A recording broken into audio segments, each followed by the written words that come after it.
Hello students. तो आज का हमारा चैप्टर है second human reproduction, class 12th biology. हम यदि देखें यहाँ पे ह्यूमंस हमारे क्या होते हैं, humans are the mammals. Humans are the mammals. Okay, humans mammals क्या होते हैं, as they have mammary gland. Mammary gland क्या होती है? Mammary gland is the milk secreting gland. क्योंकि ह्यूमंस के अंदर मिल्क सीक्रेटिंग ग्लैंड होती है जिसको हम मैमरी ग्लैंड कहते हैं, इसीलिए ह्यूमंस हमारे मैमल्स बोले जाते हैं। आप देखें तो ह्यूमंस हमारे क्या होते हैं, humans are viviparous. Humans are viviparous means they give the birth to offsprings. वो बच्चों को जन्म देते हैं, इसलिए विविपैरस होते हैं। क्वेश्चन कई बार बना है, क्या कोई ऐसा मैमल है जो अंडे देता हो, मीन्स ओवीपैरस हो? यस, उसका नेम है duck billed platypus. That is duck billed platypus is a mammal which lay egg. अब हम यदि ये डिस्कशन करें रिप्रोडक्टिव इवेंट्स इन ह्यूमंस, तो total from the gametogenesis and up to the parturition, total हमारे reproductive events humans में 7 होते हैं, और इस चैप्टर में हमें इन्हीं इवेंट्स को डिस्कस करना है। तो यदि हम फर्स्ट इवेंट की बात करें, that is gametogenesis. What is gametogenesis? Formation of gamete. Male male gamete बनाएगा जिसको स्पर्म कहेंगे, फीमेल फीमेल गैमीट बनाएगी जिसको ओवा हम कहेंगे। सेकेंड हमारा रिप्रोडक्टिव इवेंट है insemination. Insemination means transfer of male gamete means sperm into the female genital tract, that is insemination. Third event is fertilization, means fertilization, fusion of male and female gamete. और fertilization कहाँ होता है? fertilization female reproductive system के fallopian tube में होता है। Fallopian tube is the site of fertilization. Fourth event is the formation of embryo और blastocyst. Blastocyst is a 32 celled stage. तो फर्टिलाइजेशन हो चुका, उसके बाद एम्ब्रियो का फॉर्मेशन होगा। Fifth is the implantation, means जो ब्लास्टोसिस्ट स्टेज है that will attach into the uterine wall. तो this is known as the implantation, means attachment of embryo into uterine wall. This is known as the implantation. उसके बाद sixth है हमारा gestation. तो यदि हम गेस्टेशन की बात करें, ह्यूमन फीमेल का जो गेस्टेशन पीरियड होता है वो 9 मंथ होता है, means development of embryo into the female uterus, और इसका टाइम पीरियड होता है 9 मंथ। लास्ट में जब 9 मंथ कंप्लीट होंगे तो उसके बाद लास्ट स्टेप होगा पार्चुरेशन, और पार्चुरेशन के अंदर हमारा होता है delivery of full term foetus. तो all these are the reproductive events which will occur in the humans. Okay, तो अब ये इवेंट तो हमने देखे। इसके बाद हमारा टॉपिक शुरू होता है मेल रिप्रोडक्टिव सिस्टम। यदि हम मेल रिप्रोडक्टिव सिस्टम की बात करें तो मेल रिप्रोडक्टिव सिस्टम की जो पोजीशन होती है वो कहाँ होती है? That is present in the pelvic reason. अब ये पेल्विक रीजन क्या है देखिएगा। Pelvic region means that is below the abdomen and between the thighs. This is a location of male reproductive system. अब मेल रिप्रोडक्टिव सिस्टम हमारा 4 चीज़ों से मिलके बनता है। First is primary sex organ, second is accessory duct, third is accessory gland and fourth is the external genitalia. तो चारों को यदि हम डिस्कस करें तो हमारा प्राइमरी सेक्स ऑर्गन होता है टेस्टिस। टेस्टिस की मैं बात करूं, टेस्टिस 1 पेयर होती हैं, मींस नंबर में 2 होती हैं। एसेसरी डक्ट्स हमारी 4 होती हैं, जिसमें हमारा फर्स्ट है रेटी टेस्टिस, सेकेंड है वॉसा इफ्रेंचिया, थर्ड है एपिडिडेमिस एंड फोर्थ है हमारा वॉस डिफरेंस। यदि हम एसेसरी ग्लैंड की बात करें तो ये 3 हैं, जिसमें हमारा first seminal vesicle, second prostate gland and third is the bulbourethral gland, और एक्सटर्नल जेनाइटिलिया हमारा जो है दैट इज पेनिस। एपिडिडेमिस जो हमारा है it is the accessory duct that store the sperms temporarily. अब हम बात करते हैं इन चारों के चारों मेल रिप्रोडक्टिव सिस्टम के जो 4 पार्ट थे उनको हम यहाँ पे इस स्लाइड में हमने डिस्कस किया, जिसमें primary sex organ, accessory duct, accessory gland और एक्सटर्नल जेनाइटिलिया। तो यहाँ पे हम सबसे पहला डिस्कशन करेंगे primary sex organ, and the primary sex organ is the testis. Okay, primary sex organ is the testis. अब टेस्टिस की मैं बात करूं, टेस्टिस कहाँ प्रेजेंट होती है? Testis are present in the skin pouch, और ये जो स्किन का पाउच है इसको हम कहते हैं स्क्रोटम। तो आप देखेंगे जो मैंने सर्कल के अंदर बंद किया है this is the scrotum. Scrotum बहुत इंपॉर्टेंट है, एग्जाम के पॉइंट ऑफ व्यू से एग्जाम में आता है।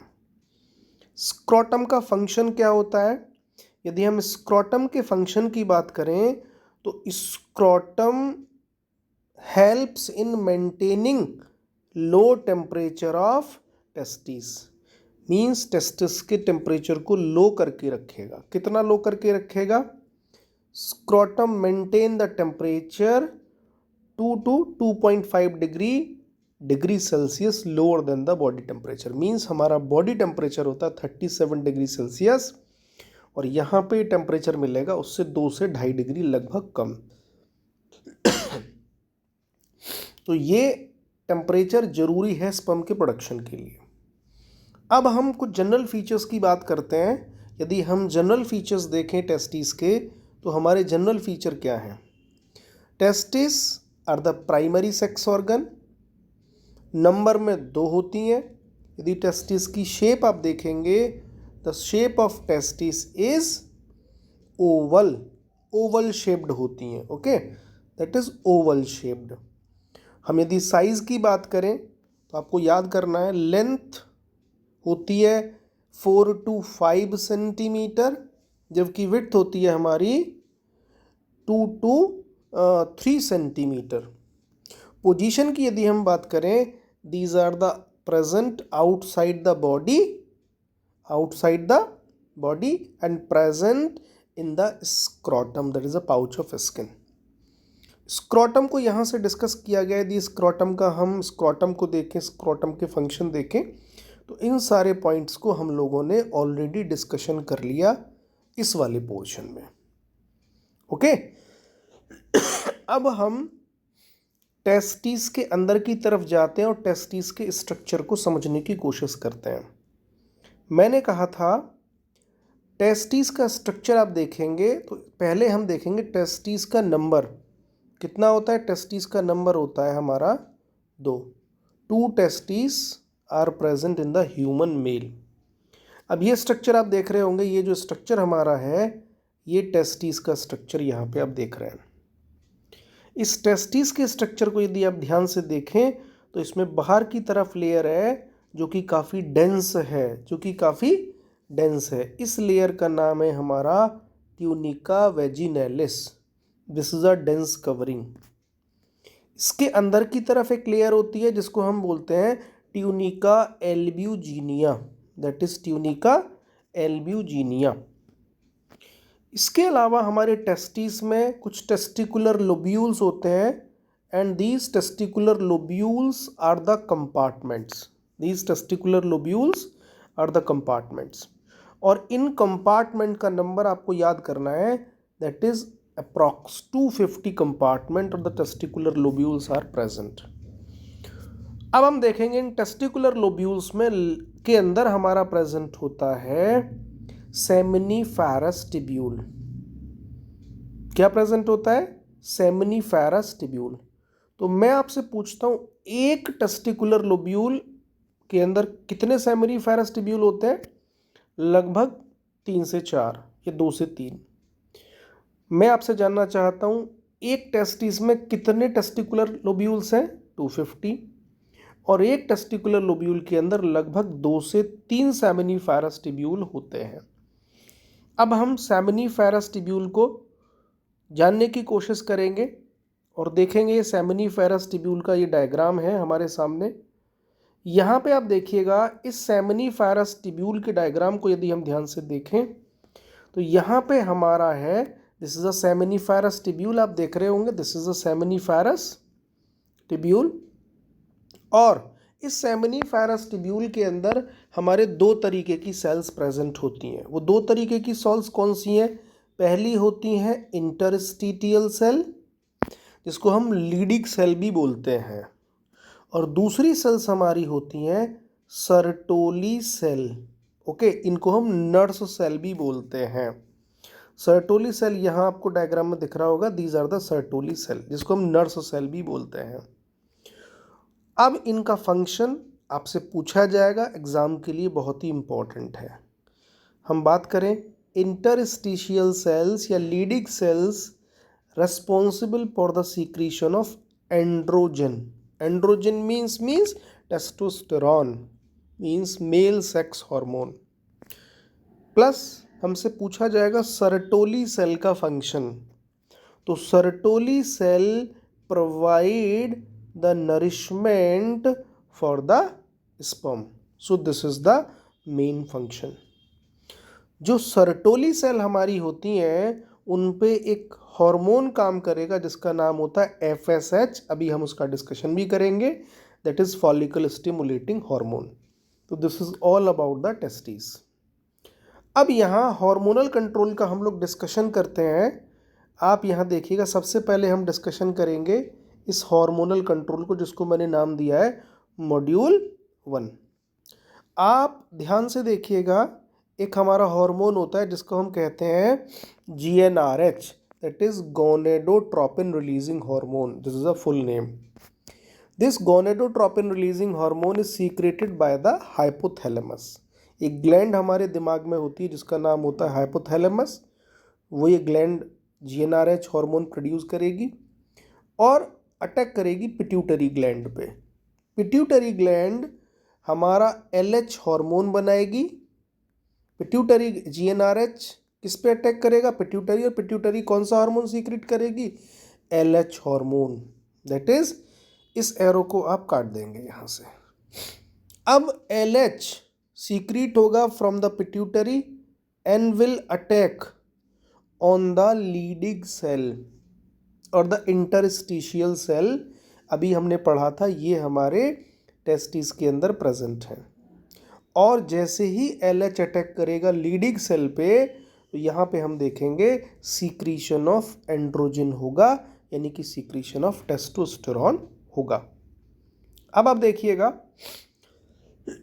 दूसरी तरफ हम बात करते हैं, GnRH तो सीक्रेट हो ही रहा है। इस एरो को भी यहाँ से काट दीजिएगा, क्योंकि ये एक पूरा का पूरा सेपरेट पोर्शन है और ये एक पूरा का पूरा सेपरेट पोर्शन है।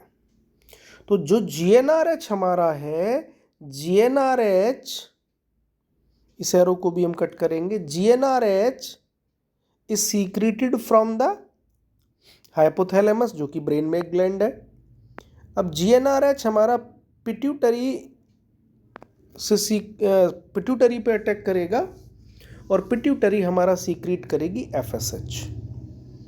FSH हमारा सर्टोली सेल पे अटैक करेगा, जिसको हम नर्स सेल कहते हैं, और नर्स सेल शुरू कर देंगे हमारा नरिशमेंट देना, न्यूट्रिशन देना फॉर द स्पर्म। तो this is the hormonal control. Okay, अब हम देखें, यहाँ पे हमारा जो प्राइमरी सेक्स ऑर्गन था टेस्टिस, वो हमने देखा। कौन कौन से हार्मोन बने, कहाँ से बने, उनका क्या फंक्शन है, ये सब हमने स्टडी करा। अब हम दूसरी चीज़ पढ़ने जा रहे हैं जिसको हम बोलते हैं एसेसरी डक्ट्स। एसेसरी डक्ट्स की हम चर्चा करेंगे। और एसेसरी डक्ट्स मैंने कहा था 4 होती हैं। इसमें फर्स्ट हमारी है रेटी टेस्टिस, सेकेंड है वॉसा इफ्रेंशिया, थर्ड है हमारी एपिडिडेमिस, एंड फोर्थ है हमारा वास डिफरेंस। जो हमारी सेमिनिफेरस ट्यूब्यूल है यानी कि कंपार्टमेंट ऑफ टेस्टिस हैं, these seminiferous tubules first of all open into the ratty testes.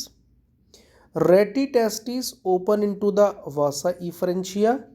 Vasa efferentia open into epididymis, and epididymis open into vas deferens. मैंने बताया था कि एपिडिडेमिस स्पर्म को टेम्पोररीली स्टोर करने का काम करेगी। तो हमारी यहाँ पे एसेसरी डक्ट भी खत्म हो गई। हम तीसरी चीज़ पढ़ेंगे जिसको हम कहते हैं एसेसरी ग्लैंड। और एसेसरी ग्लैंड्स की हम चर्चा करें तो हम यहाँ डिस्कशन करने जा रहे हैं एसेसरी ग्लैंड। अभी हम सीमन की बात नहीं करेंगे। एसेसरी ग्लैंड मैंने आपको बताया था 3 होती हैं। First seminal vesicle, second prostate gland, and third is the bulbourethral gland. ये तीनों ग्लैंड एक केमिकल, एक ल्यूब्रिकेशन सीक्रेट करेंगे जिसको कलेक्टिवली हम कहेंगे सेमिनल प्लाज्मा। इसको हम कलेक्टिवली क्या कहेंगे? Seminal plasma. ये सेमिनल प्लाज्मा जब स्पर्म के साथ, जब ये सेमिनल प्लाज्मा स्पर्म के साथ, सेमिनल प्लाज्मा हमारा कहाँ से सीक्रेट हुआ है? By the accessory gland. और स्पर्म कहाँ से सीक्रेट हुआ है हमारा? From the testis. तो जब स्पर्म सेमिनल प्लाज्मा के साथ मिक्सअप हो जाएगा तो इसको हम कलेक्टिवली नाम देंगे सीमन।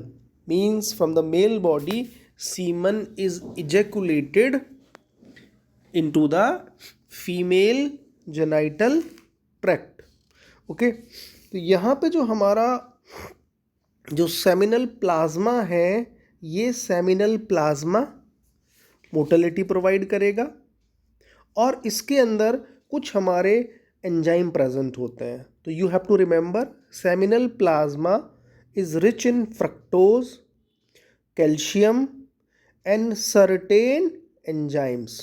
ओके, और यदि हम डिस्कशन करें तो जो बुल्बोयूरेथ्रल ग्लैंड है, इसका जो सीक्रीशन है that is also helpful in the lubrication of penis, that is external genitalia.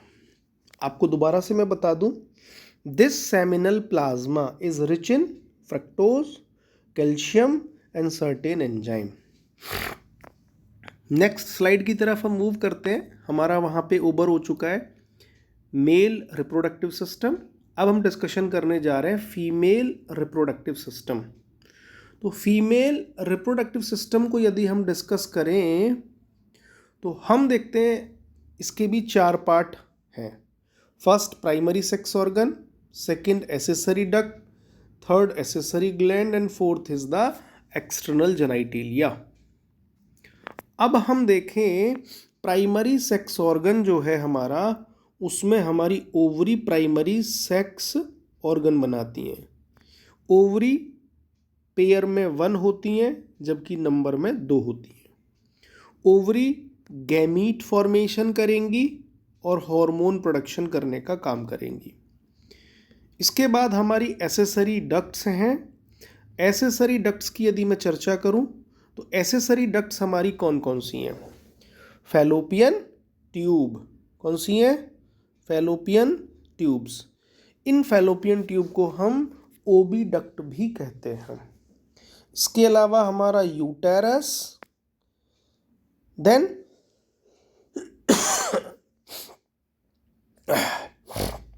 Cervix and vagina.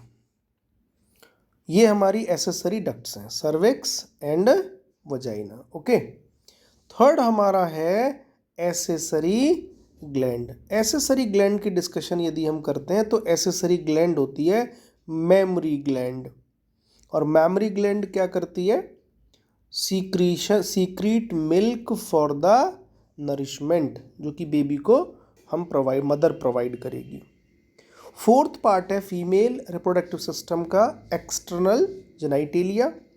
और एक्सटर्नल जेनिटेलिया के अंदर हम यदि देखें तो इसको हम कहते हैं that is vulva पेंडुडम।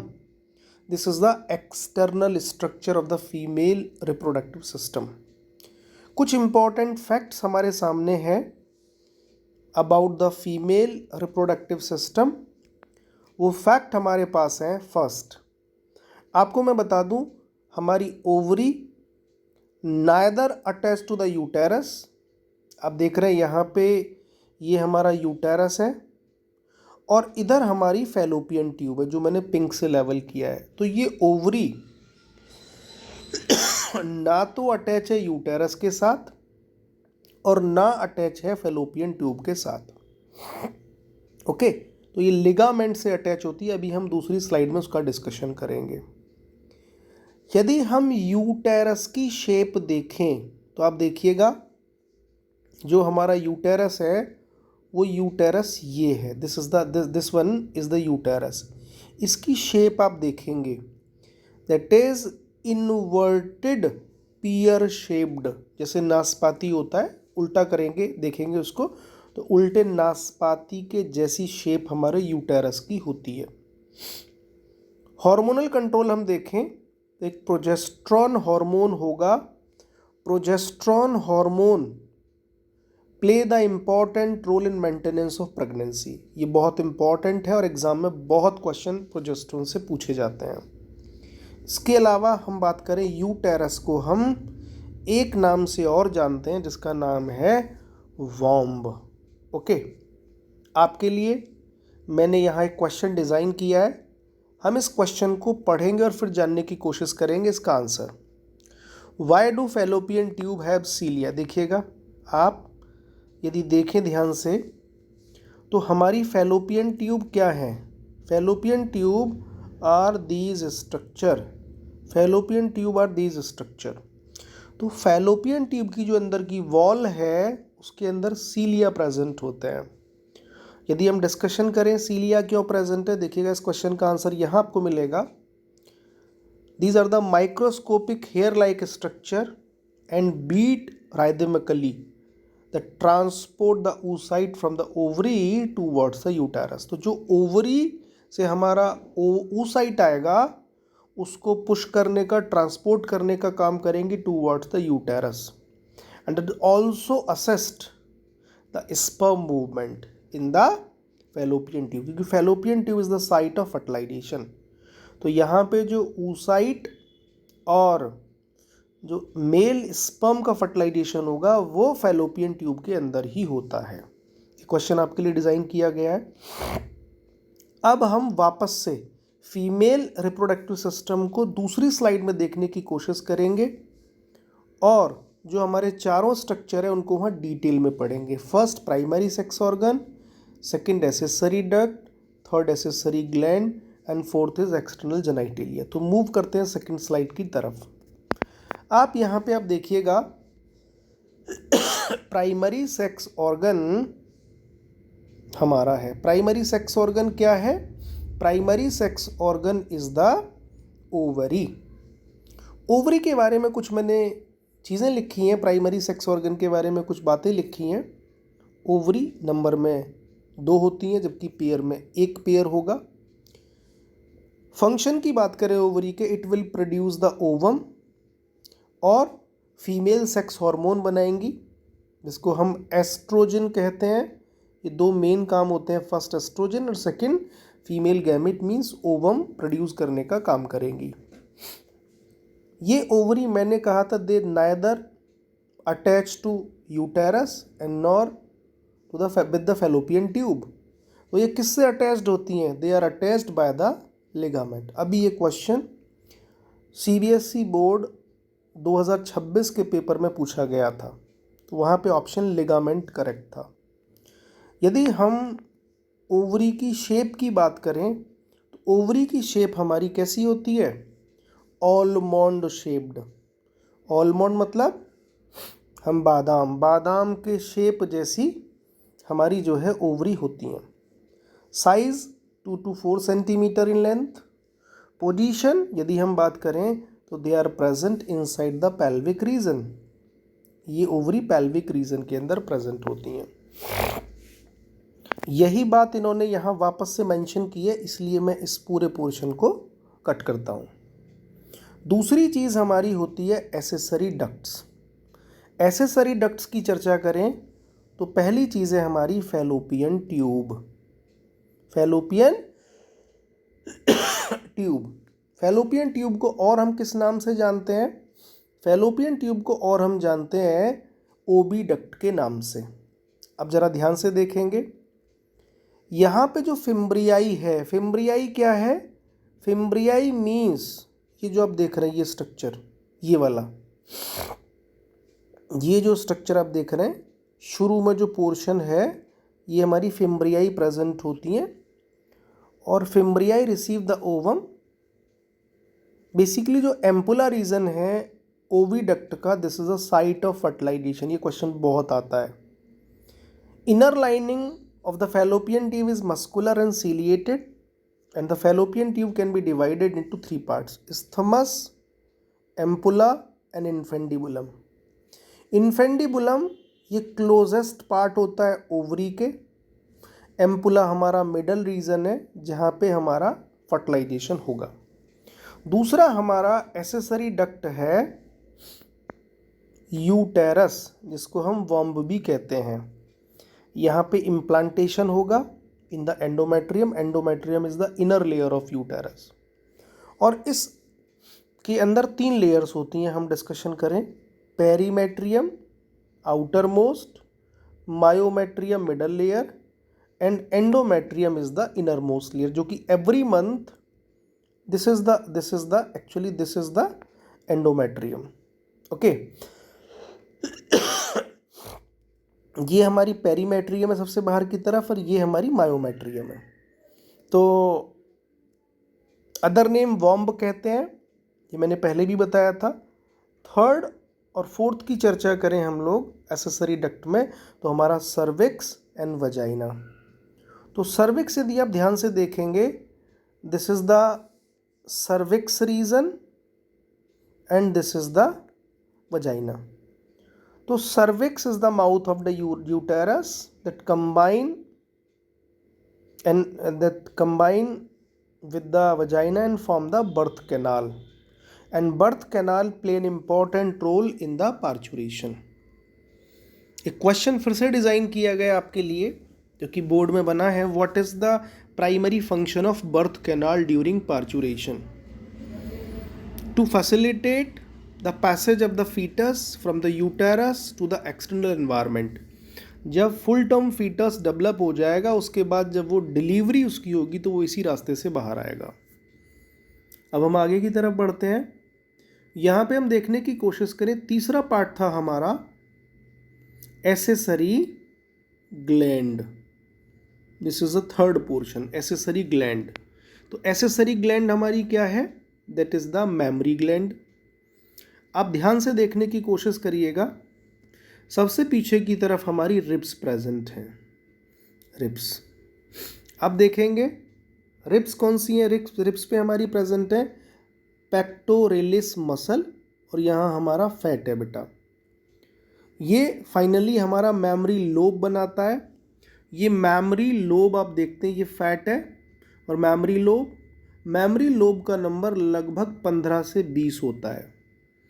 Memory lobe open into the mammary alveoli, that is a cluster of cells, and they are responsible for the milk formation, and finally they are open into the mammary duct, that is ampulla, lactiferous duct, फिर nipple and flow of milk।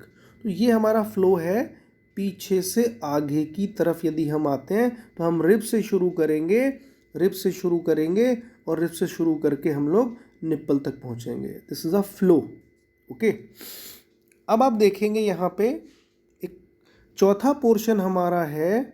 यदि मैं चर्चा करूँ external genitalia, external genitalia को हम vulva या पेंडोडम भी कहते हैं। इसके अंदर जो मेन स्ट्रक्चर है हमारे, वो हमारा है मोन्स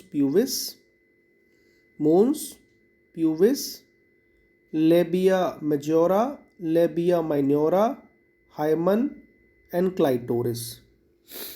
इसके बारे में हाइमन से रिलेटेड क्वेश्चन अक्सर पेपर में पूछा गया है कई बार। तो हाइमन को हम लोग जानने की कोशिश करेंगे, व्हाट इज़ हाइमन। तो हाइमन क्या है, हम लोग इस नोट को पढ़ेंगे।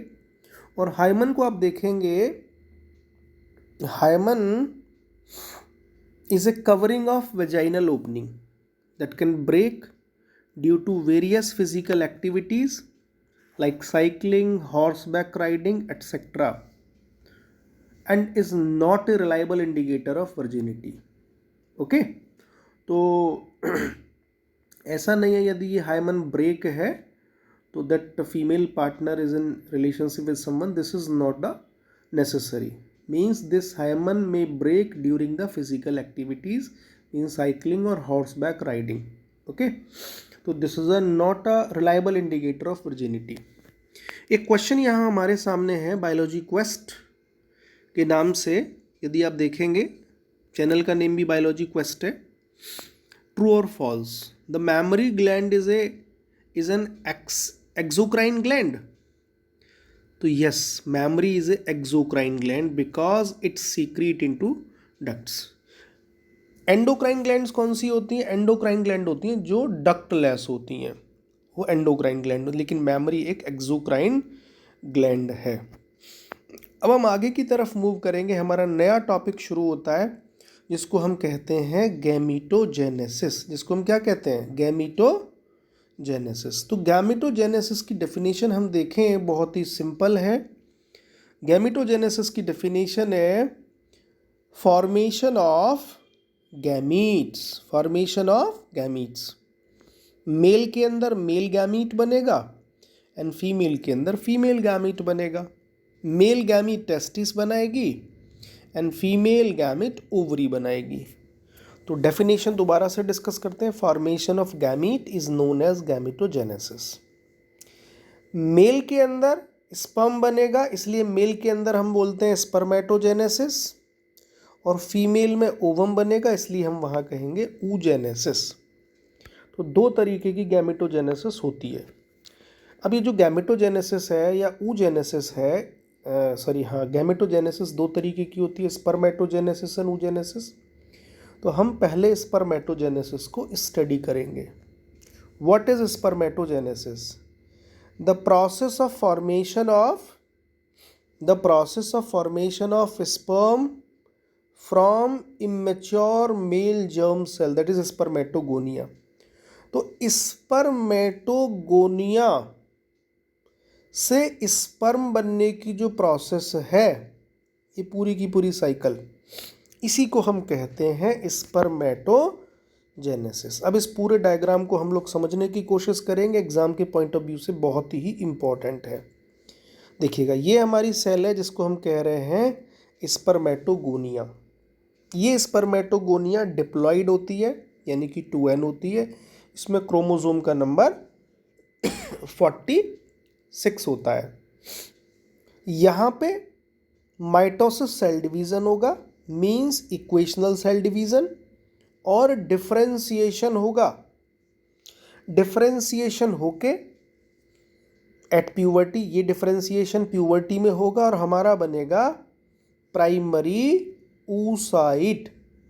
चूंकि यहाँ माइटोसिस सेल डिवीजन हुआ है इसलिए क्रोमोसोम का नंबर सेम रहेगा. Means primary spermatocyte also have the chromosome number 2n means 46. अब फर्स्ट मियोटिक डिवीजन होगा. यदि आप देखें, ये जो फर्स्ट मियोटिक डिवीजन है, ये फर्स्ट मियोटिक डिवीजन की मियोसिस रिडक्शनल डिवीजन होता है और प्राइमरी स्पर्मेटोसाइट डिवाइड होके बेटा बना देगी हमारा सेकेंडरी स्पर्मेटोसाइट. ये सेकेंडरी स्पर्मेटोसाइट एन स्ट्रक्चर होगा और क्रोमोसोम का नंबर रिड्यूस हो चुका है, मीन्स 23. तो आपको प्लॉइडी याद रखनी है. प्राइमरी स्पर्मेटोसाइट के अंदर क्रोमोसोम का नंबर 46, जबकि सेकेंडरी स्पर्मेटोसाइट के अंदर क्रोमोसोम का नंबर 23. अब सेकेंड मियोटिक डिवीजन होगा और ये सेकेंड मियोटिक डिवीजन जब होगा तो secondary spermatocyte transformed into the converted into the spermatids. अब आप देखेंगे ये जो स्पर्मेटिड्स हैं ये सर्कुलर इन शेप है। डिफरेंशिएशन के बाद ये स्पर्मेटिड्स किस में कन्वर्ट होंगे? इनटू द स्पर्मेटोजोआ, और स्पर्मेटोजोआ को हम स्पर्म भी कहते हैं। ओके, स्पर्मेटोजोआ को हम स्पर्म भी कहते हैं। तो ये हमारी पूरी प्रोसेस होती है स्पर्मेटोजेनेसिस। फाइनली जो स्पर्म बना, स्पर्मेटोजोआ बना, उसकी प्लॉइडी n है, मींस क्रोमोसोम का नंबर 23 है। अब यहाँ से फिर से क्वेश्चन डिजाइन मैंने किया है आप लोगों के लिए, that is why do spermatids undergo differentiation? ये स्पर्मेटिड डिफरेंशिएशन क्यों हुआ? तो रीजन है to form the specialized structure means head and tail, because they are necessary for motility and egg penetration. That's why spermatid transformed into the spermatozoa. तो यहाँ पे हमारा ख़त्म होता है स्पर्मेटोजेनेसिस। अब दो इम्पॉर्टेंट स्टेप और हैं जिसमें हम डिस्कशन करेंगे, स्पर्मियोजेनेसिस और स्पर्मिएशन। और पहला हमने स्पर्मेटोजेनेसिस पढ़ाई था। तो these terms are so much confusing and ask various times in the board exam. तो स्पर्मेटोजेनेसिस तो ये पूरा का पूरा स्टेप है, लेकिन अब हम जानने की कोशिश करेंगे स्पर्मियोजेनेसिस को। किसको जानने की कोशिश करेंगे? स्पर्मियोजेनेसिस को। देखो ये जो स्ट्रक्चर है बेटा, ये means the transformation of spermatid into sperm is known as a spermiogenesis. याद रखिएगा। जबकि स्पर्मेटोजेनेसिस क्या है? स्पर्मेटोजेनेसिस ये पूरा का पूरा स्पर्मेटोजेनेसिस है। ओके, तो हम वापस से आते हैं। तीसरी चीज़ है स्पर्मिएशन। मैं आपसे पूछना चाहता हूँ, ये जो हमारे स्पर्मेटोजोआ या स्पर्म बने, ये अभी टेस्टिस के अंदर प्रेजेंट है, means with in the seminiferous tubules, और ये स्पर्म या स्पर्मेटोजोआ रिलीज किए जाएंगे फ्रॉम द सेमिनिफेरस टिब्यूल। तो यदि हम स्पर्मिएशन को देखें, the releasing of sperm from the seminiferous tubule. अब देखिएगा, ये हमारी सेमिनिफेरस टिब्यूल है और यहाँ से अब ये स्पर्म बाहर की तरफ रिलीज किए जा रहे हैं। इसी स्टेप को हम बोलते हैं spermiation. Okay, important fact, after spermiogenesis sperm had become embedded in the Sertoli cell. Why? Because Sertoli cell provide the nourishment for the sperm. मैं आपको बता दूं, स्पर्म कभी भी ब्लड के कांटेक्ट में नहीं आते। This is very important and remember this point. Sperm never contact into the blood. अब हम नेक्स्ट स्लाइड की तरफ बढ़ते हैं। यहाँ पे हार्मोनल कंट्रोल ऑफ स्पर्मेटोजेनेसिस हम देखें तो this is the hormonal control of spermatogenesis. पहले हम इस चीज़ को पढ़ेंगे। हमारे ब्रेन में ग्लैंड है, इस ग्लैंड का नेम है हमारा अब देखेंगे तो this is the hypothalamus. Hypothalamus ने एक हार्मोन बनाया जिसका नाम है GnRH, that is gonadotropin releasing hormone. ये GnRH हमारे पिट्यूटरी पे एक्ट करेगा और पिट्यूटरी ग्लैंड हमारे दो हार्मोन बनाएगी जिसको हम कहेंगे FSH नंबर 1 और दूसरा हमारा होगा LH। पूरे नाम इनके लिखे हुए हैं। FSH हार्मोन, चूँकि FSH में S आ रहा है, आप ध्यान से देखेंगे, इसलिए ये एक्ट करेगी कहाँ? This will act on Sertoli cell. Blood stream के साथ आ जाएगा FSH और टेस्टिस के अंदर जो सर्टोली सेल है सेमिनिफरस ट्यूब्यूल में वहाँ एक्ट करेगा। इसी तरीके से दूसरी तरफ LH, देखो L और ये लीडिग, तो लीडिग सेल पे जाके एक्ट करेगा और सर्टोली सेल हमारा नरिशमेंट देना शुरू कर देंगी for the sperm and leading cell हमारा सीक्रीशन ऑफ एंड्रोजन शुरू कर देंगी, मीन्स सीक्रीशन ऑफ टेस्टोस्टेरॉन। तो ये हमारा हार्मोनल कंट्रोल ऑफ स्पर्मेटोजेनेसिस है। तो हम यदि बढ़ें, फाइनली हमारे पास मेल गैमीट आया जिसको हम कहते हैं स्पर्म। अब इस स्पर्म के स्ट्रक्चर को हम ध्यान से देखने की कोशिश करते हैं and this topic is very important for the board exam. इस स्पर्म के स्ट्रक्चर में 3 चीज़ें होती हैं। First is the head, second is neck, third is middle piece and fourth is the tell.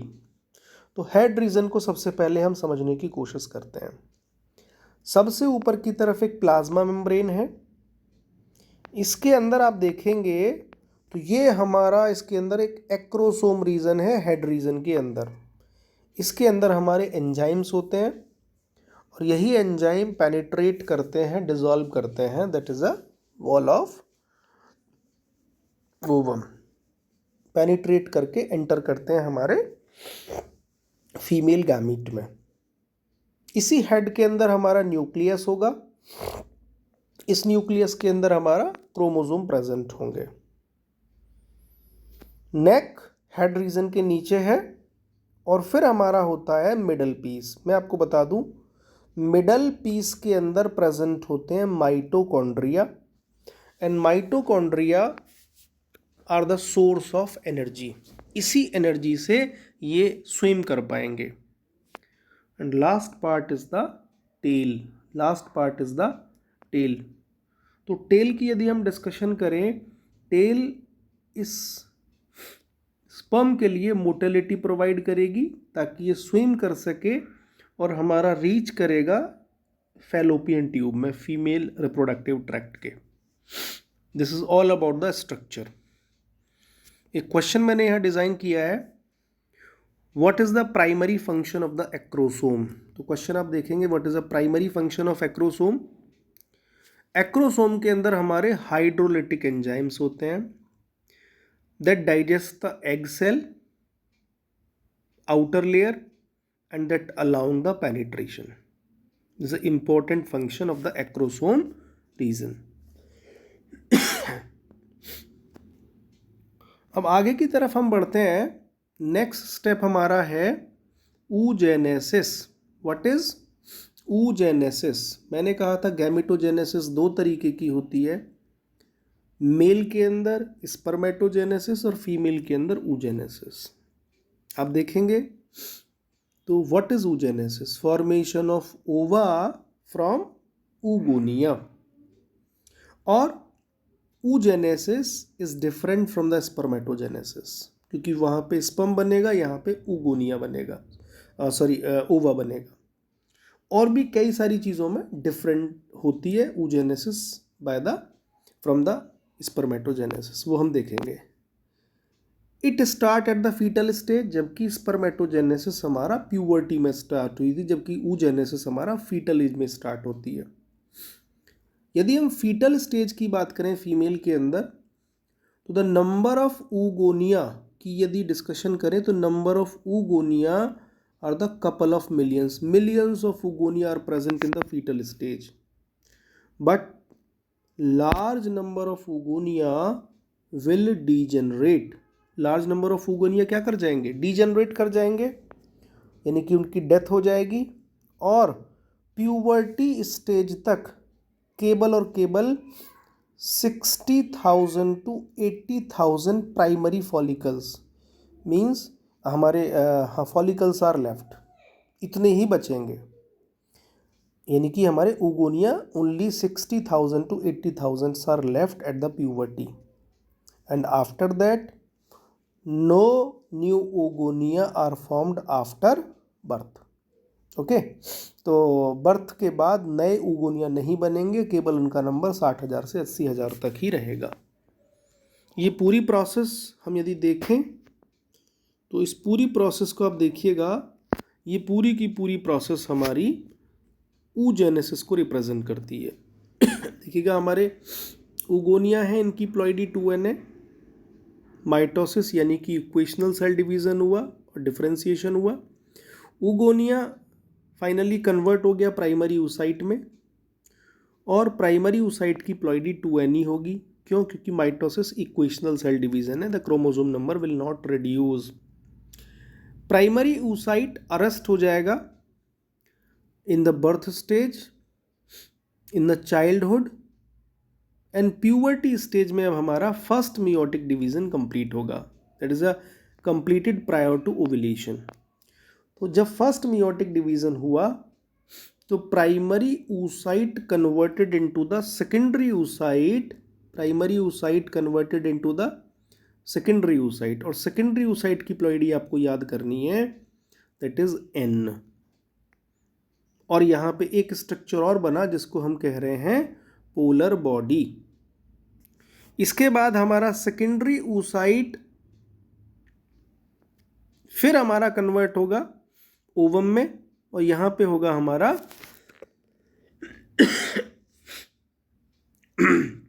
Cell division, secondary oocyte हमारा ovum बना देगा और सेकेंड पोलर बॉडी, और ये भी हमारा फीमेल गैमेट बन चुका है ओवम फाइनली। तो आप देखेंगे this is all about the oogenesis। यहाँ पे फॉलिकल्स के डेवलपमेंट को लेके एक डायग्राम बनाया गया है। तो कैसे होगा? सबसे पहली चीज हमारी होती है oogonia। oogonia हमारे प्राइमरी फॉलिकल में कन्वर्ट होंगे और फाइनली ग्राफियन फॉलिकल में चेंजेस हो जाएंगे। कैसे होंगे, इस डायग्राम को हम समझने की कोशिश करते हैं। अब देखिएगा, oogonia माइटोसिस हुआ, प्राइमरी फॉलिकल बना, प्राइमरी फॉलिकल से सेकेंडरी फॉलिकल बना, और सेकेंडरी फॉलिकल से टर्शरी फॉलिकल बना। मैं आपको बता दूं, टर्शरी फॉलिकल के अंदर एक इम्पॉर्टेंट पार्ट होता है जिसको बोलते हैं एंट्रम। ये एंट्रम करेक्टरिस्टिक फीचर है ग्राफियन फॉलिकल और टर्शरी फॉलिकल का। You have to remember this the antrum, and antrum is the characteristic feature, antrum is the characteristic feature of the tertiary follicle और the Graafian follicle.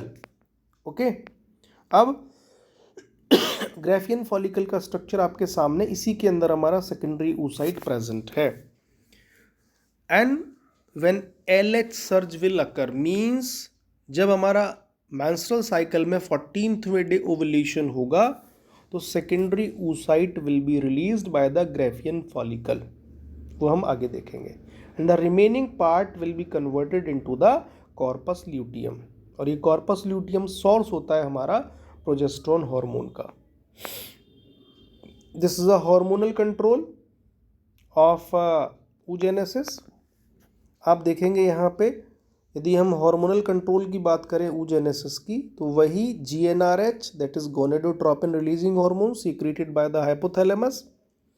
Hypothalamus secret कर रहा है GnRH, and GnRH ने attack किया pituitary पे। Pituitary ने दो hormone बनाए जिसको हम कह रहे हैं FSH एंड LH। ये FSH फॉलिकल्स को डेवलप करेगा, और फॉलिकल डेवलप होने के बाद हमारा एस्ट्रोजन यानी कि फीमेल सेक्स हार्मोन भी बनता है। LH सर्च करेगा 14वें डे। आपने देखा यहाँ पे, ये हमारा ग्राफियन फॉलिकल से ओवम रिलीज नहीं हुआ बल्कि सेकेंडरी oocyte रिलीज हुआ है। This is the secondary oocyte।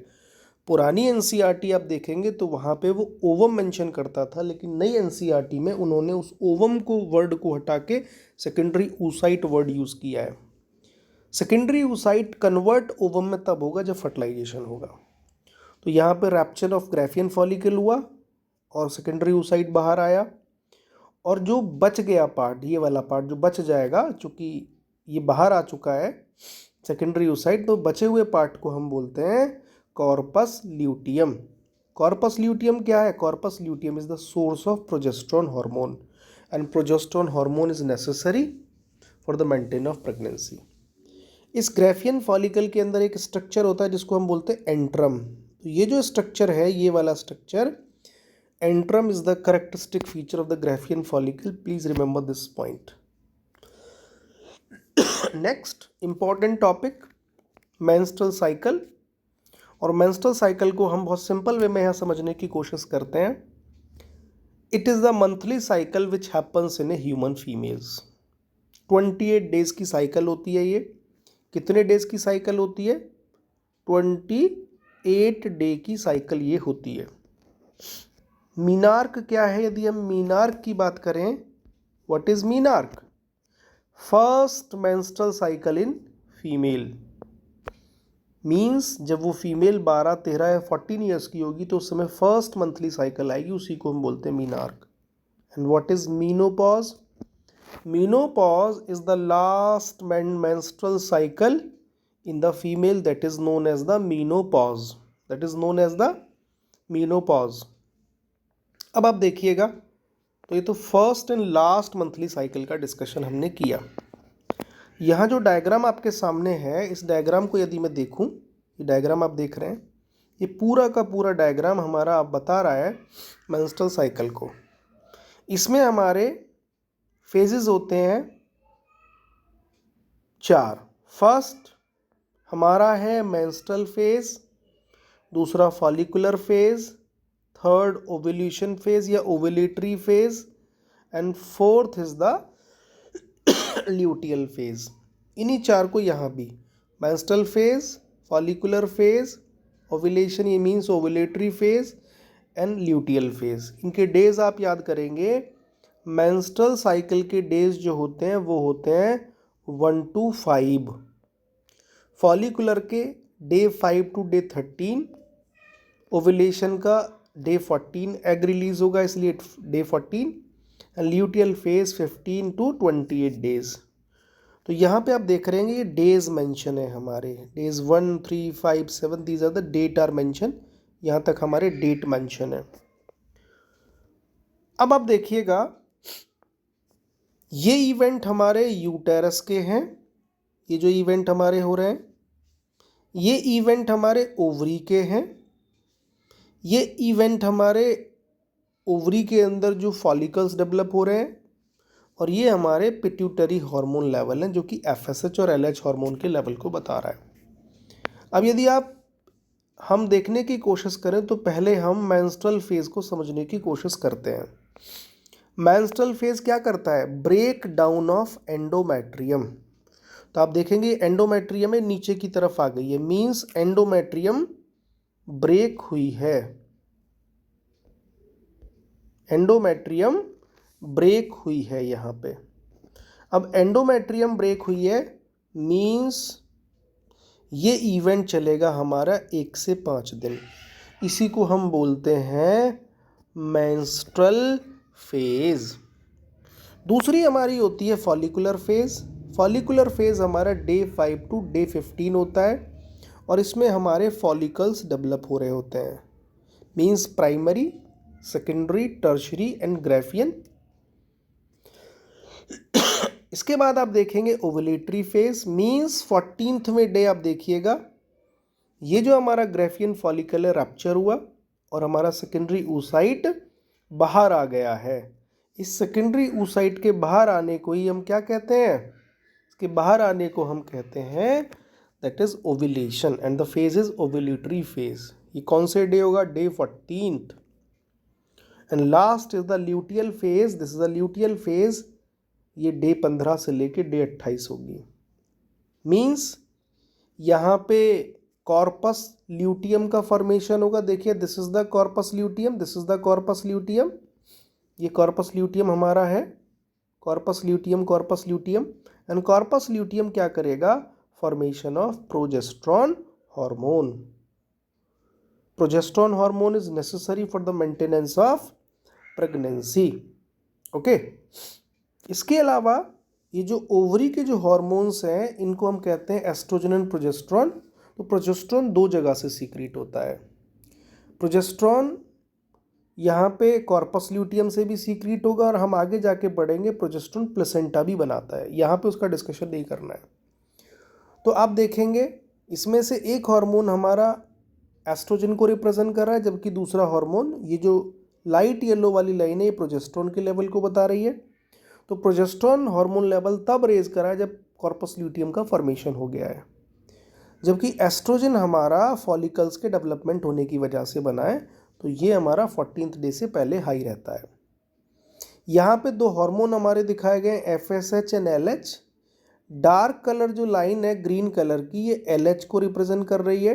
14वें day LH hormone का लेवल बहुत हाई होता है, जिस वजह से LH सर्ज हुआ है और इसने ओव्यूलेशन कर दिया है, मीन सेकेंडरी oocyte बाहर आ गया ग्राफियन फॉलिकल से।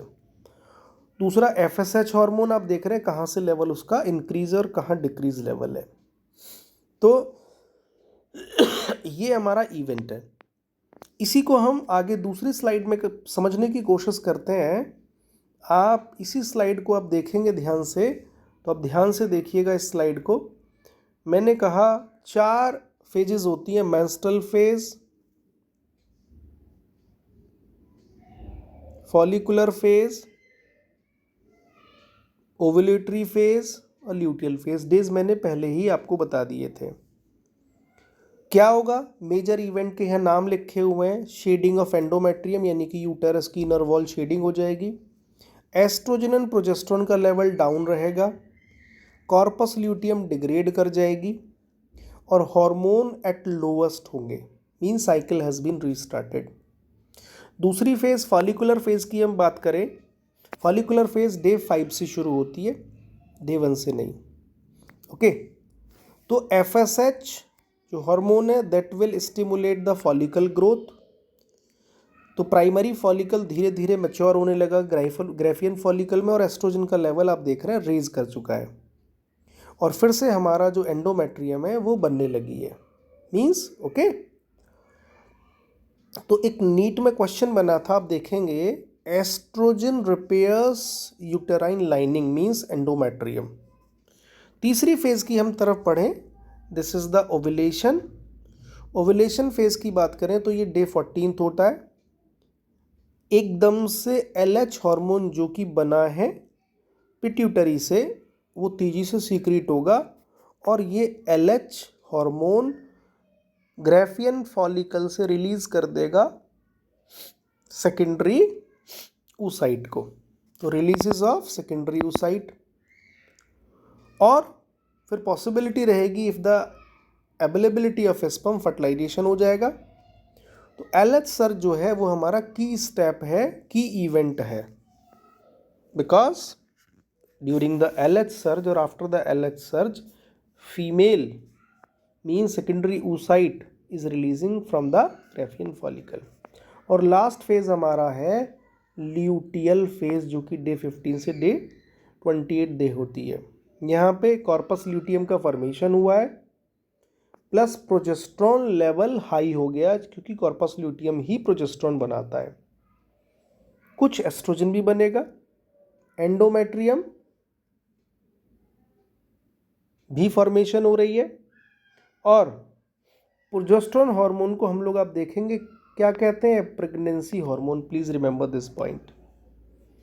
यदि फर्टिलाइजेशन नहीं हुआ, देखिएगा एक पॉइंट लिखा हुआ, if fertilization, if no fertilization, तो क्या होगा, कॉर्पस ल्यूटियम डिजेनरेट कर जाएगा, प्रोजेस्टेरोन लेवल डाउन हो जाएगा, और मेंस्ट्रुएशन साइकिल फिर से स्टार्ट कर जाएगी। ओके, यहाँ पे हमारे ड्यूरिंग डिफरेंट इवेंट्स यहाँ चारों हार्मोन्स के लेवल को रिप्रेजेंट किया गया है, FSH, LH, estrogen and progesterone.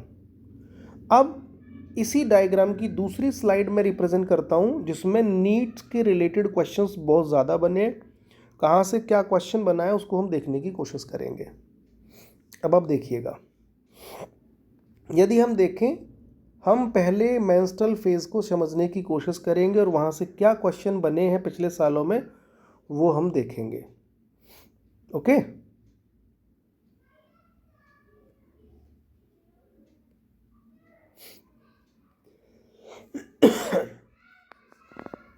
देखिएगा नीट 2016 का क्वेश्चन है। यदि आप देखेंगे नीट 2016, प्रोजेस्टेरोन चूंकि डीजेनरेटेड हो चुका है, तो क्या होगा, corpus luteum causes menstruation, means फिर से साइकिल बिगन हो जाएगी। इसके अलावा FSH स्टिमुलेट होता है और वो क्या करेगा, फॉलिकल्स की ग्रोथ करने के लिए रिस्पॉन्सिबल होता है, जिसकी वजह से हमारा प्राइमरी फॉलिकल कन्वर्ट हो चुका है ग्रेफियन फॉलिकल के अंदर। ये दोनों पॉइंट बहुत इंपॉर्टेंट है। इसके अलावा एस्ट्रोजन आप देखेंगे रिपेयर करता है यूटेराइन लाइनिंग यानी कि एंडोमेट्रियम को। ओके, LH सर्ज मैंने बताया था की इवेंट है। What is LH surge? एकदम से rapid secretion of LH hormone होगा, जिसकी वजह से हमारा सेकेंडरी oocyte बाहर आ जाएगा। नेक्स्ट आप देखें तो हमारा प्रोजेस्टेरॉन हार्मोन को हम क्या कहते हैं, प्रेगनेंसी हार्मोन हम कहते हैं। तो LH सर्ज के बारे में देखिएगा, नीट 2021 में पूछा गया है, AIPMT 2008 में पूछा गया है। LH surge is the most important events for inducing ovulation। ये क्वेश्चन बहुत इंपॉर्टेंट है, मैंने आपको पहले भी कहा। और नीट 2018 में क्वेश्चन बना है related to the corpus luteum. तो कॉर्पस ल्यूटियम क्या करती है, corpus luteum secretes estrogen that secrete the progesterone hormone, okay. तो बाकी तो सब बातें मैंने पिछली स्लाइड में आपको बता दी। PYQs हमारे थे कुछ नीट से रिलेटेड, वो मैंने आपको दिखाए। तो यहाँ से क्वेश्चंस काफ़ी ज़्यादा बनते हैं। इसके अलावा कुछ हमारी PYQs की हाइलाइट्स हैं, आप देखेंगे इनको। Progesterone due to degeneration corpus luteum, क्योंकि प्रोजेस्टेरॉन का लेवल एकदम से डाउन हुआ। क्यों? क्योंकि कॉर्पस ल्यूटियम हमारा डीजेनरेट हो गया और मेंस्ट्रुएशन शुरू हो गई। FSH हमारा फॉलिकल की ग्रोथ करा रहा है, ये भी क्वेश्चन नीट में डिजाइन हुआ है।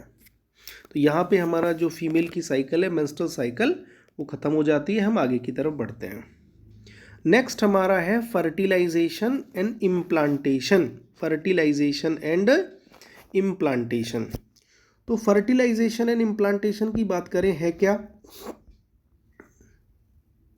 देखिएगा एग फॉर्मेशन हो गया फीमेल के अंदर, मेल के अंदर हमारा स्पर्म फॉर्मेशन हो चुका है।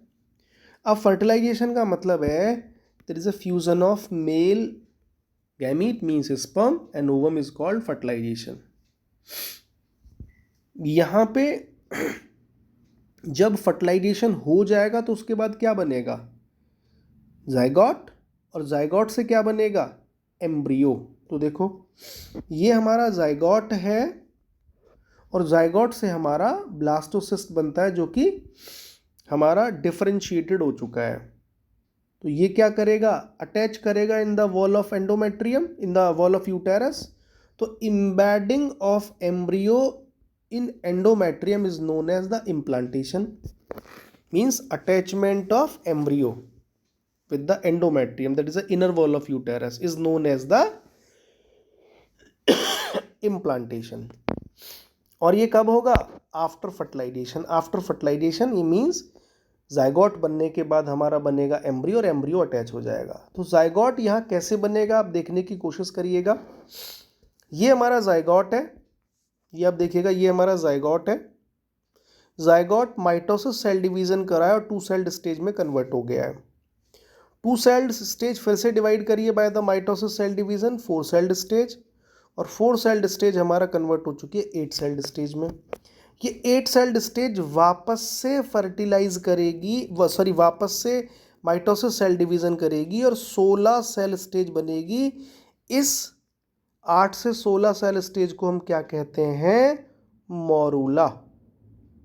ओके, और मोरूला हमारा कन्वर्ट हो जाता है ब्लास्टोसिस्ट में। Means blastocyst has been differentiated in the inner cell mass. देखिएगा अंदर की तरफ इनर सेल मास बन चुका है और बाहर की तरफ ट्रोपोब्लास्ट लेयर बन चुकी है। तो जो ट्रोपोब्लास्ट लेयर है, the trophoblast help in the formation of placenta. Okay, and implantation क्या होगा, इम्प्लांटेशन लीड टू प्रेगनेंसी। जब इम्प्लांटेशन हो जाएगा तो उसकी वजह से हमारा प्रेगनेंसी होगी। And it occurs almost 7th day of fertilisation. ये काम फर्टिलाइजेशन के लगभग 7th डे पे होता है। और प्लेसेंटा बनने के बाद a strong connection has been formed between the mother and her fetus by the placenta. Okay, तो यहाँ हम देखने की कोशिश करते हैं। अब आप देखिएगा यहाँ पे प्लेसेंटा बन चुका है और अब डेवलपमेंट ऑफ एम्ब्रियो होगा। जब प्लेसेंटा बनेगा तो प्लेसेंटा के कुछ फंक्शंस लिखे हुए हैं। ये ऑक्सीजन की सप्लाई करेगा to the foetus, nutrient supply करेगा, bring out waste material means CO2 and other.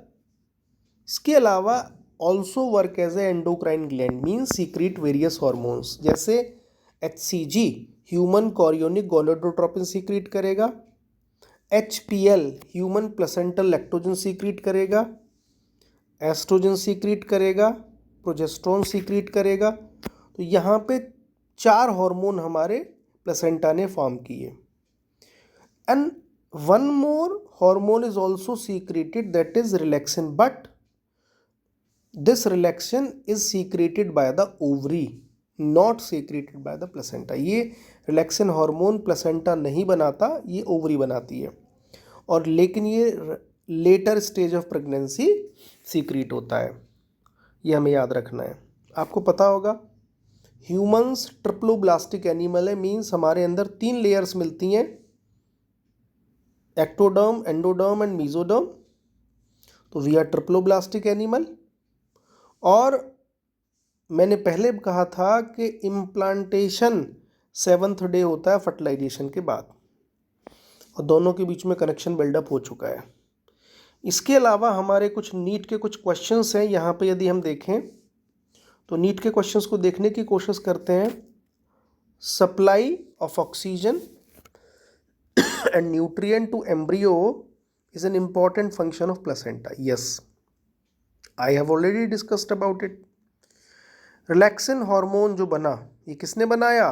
Ovary ने, not secreted by the placenta. Relaxin hormone helps in softening of ligament in the pelvic region and help in the parturition। तो ये parturition में काफ़ी help करता है।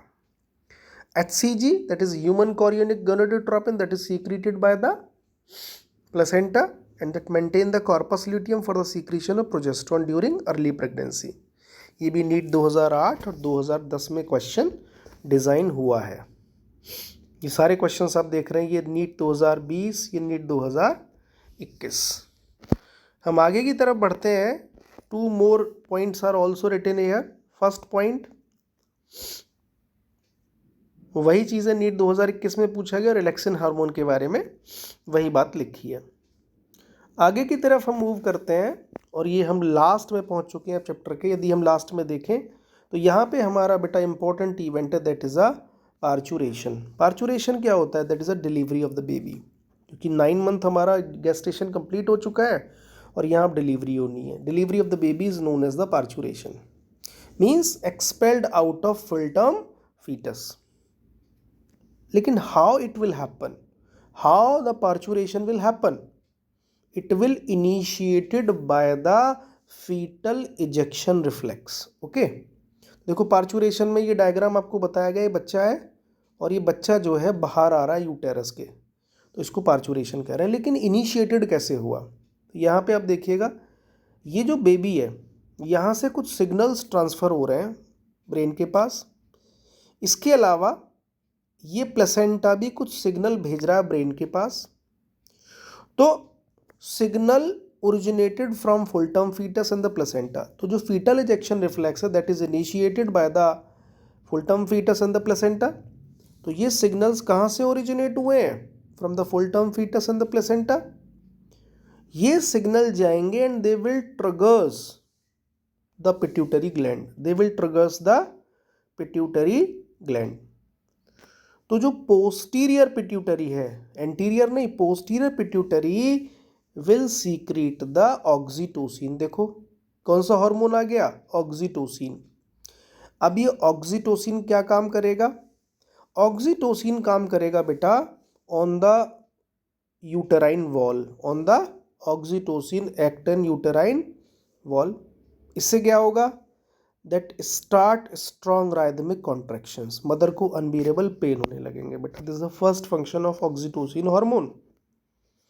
तो oxytocin का एक और काम होता है, that is a secretion of milk from the mammary gland. ये दो इंपॉर्टेंट फंक्शंस होते हैं हमारे ऑक्सीटोसिन के। तो दोनों के दोनों इंपॉर्टेंट फंक्शंस आप देखेंगे, मैंने यहाँ पे लिखे हुए हैं important function of oxytocin. First uterine contraction during parturition and second secretion of milk from the mammary gland. अब लैक्टेशन हमारा क्या है? लैक्टेशन की यदि मैं बात